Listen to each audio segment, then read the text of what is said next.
Hey, this is Common Sense 365. I'm back at it again with a new caseworker story, and this one is going to be funny, okay? I had a client, and she didn't know that I had gotten a call from Children Family Services. They had removed her child out of the home, placed it with grandmother.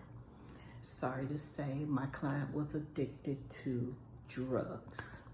But she had a beautiful little girl, 3-year-old girl. Grandmother's up in age. The grandmother, social services had already contacted me.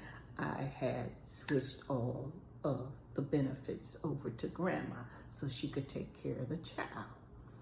So when the mom finally comes in and I have to talk to her about she lost her benefits, and how they were going, certain benefits she totally lost at the time.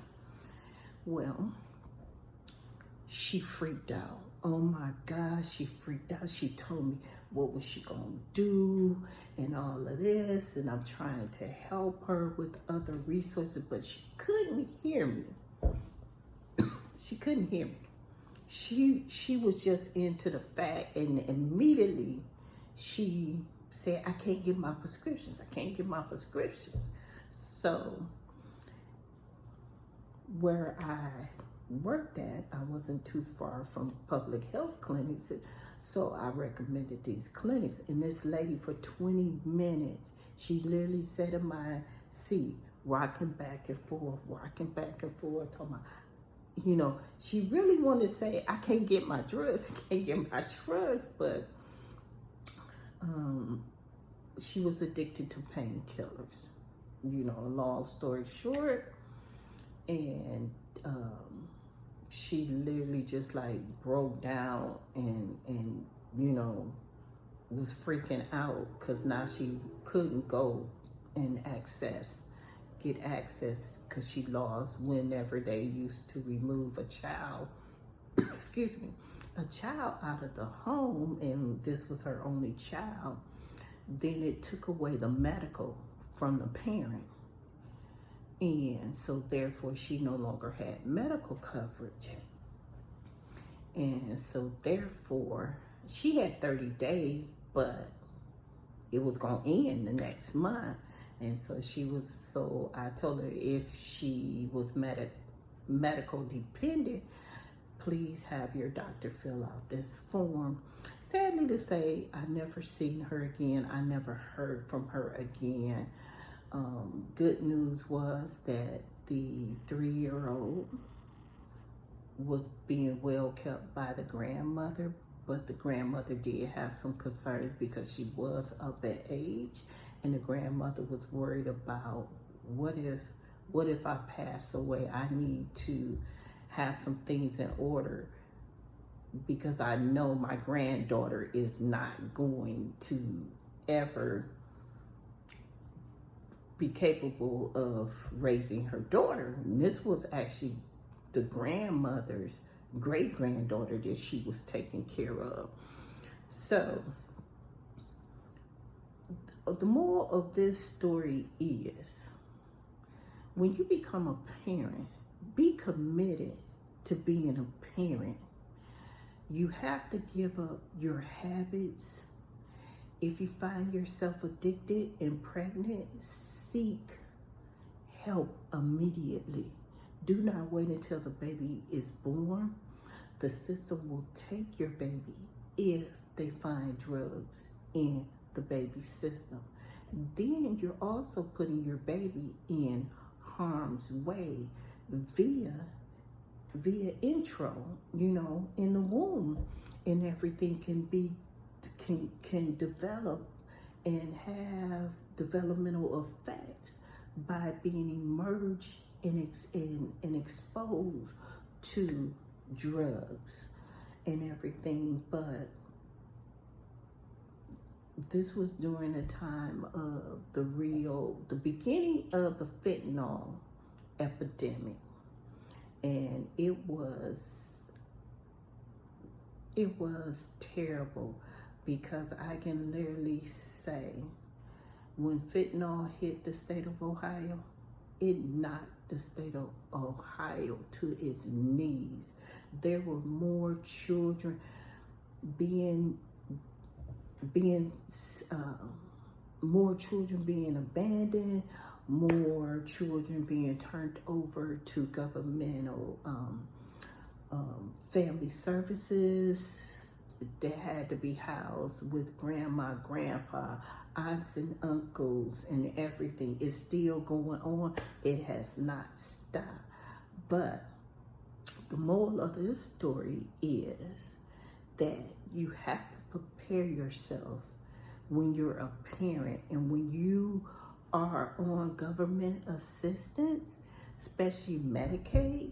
Now, I know the majority of southern states don't even cover mothers after the birth of a child when it comes to Medicaid, unless they are disabled on SSI themselves. They only give it for the children. So you have to begin to educate yourself on the benefits within your state in order to know if the caseworker has processed your benefits correctly. And there's some things that most of the states have. They're called spiders, and they run through and based upon your social security number. So I'm gonna tell you, ain't nobody ratting y'all out because they use the social security number now and the work number to verify information. And they also use every quarter social security reports based upon income, so they can go right into social security and see if you're receiving benefits from another source and everything that you didn't report. But that's based upon federal and state, based upon the state in which you live in. But just seeing how she freaked out, some of my co-workers was like, what's wrong with her? What's wrong with her? And I'm a germophobic person, and I seen all these little sores, and I previously worked in the medical field for over 20 plus years before I crossed over into social services. So I knew the behavior already.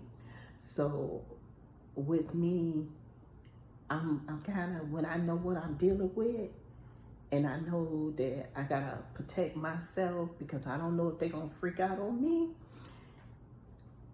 I don't tell them everything I know. I tell them what they need to know and to keep them calm and everything, because I never wanted to send anybody to jail, because if they had a policy, if a client swung at us, we were not supposed to hit them. But I'm also militarily trained. So, and I also grew up in a household where my parents taught, if they hit you, you hit them back. So I always was mindful of my client's mental state and everything. But yeah, she was a humdinger, and literally for the next 5 days, she kept on calling me, telling me she needed her benefit. She needed that Medicaid. She needed that Medicaid. And I'm constantly saying, well, did you make an appointment at so-and-so's clinic? You can still get, did you get the appointment? Is the physician gonna fill out the paper? She would say, no, I didn't, all the excuses. And this is my motto that I used to tell my clients after 6 months of first being in job, a light bulb went off in my head and said, every time your client tell you an excuse, that meant they didn't even try. And the excuse is for you to feel sorry for them and let them off the hook and give them whatever they wanted. And so once that light bulb went off in my head, I'll tell my clients, before you even, An excuse is a failure to not try. So they already knew they couldn't pull it off on me.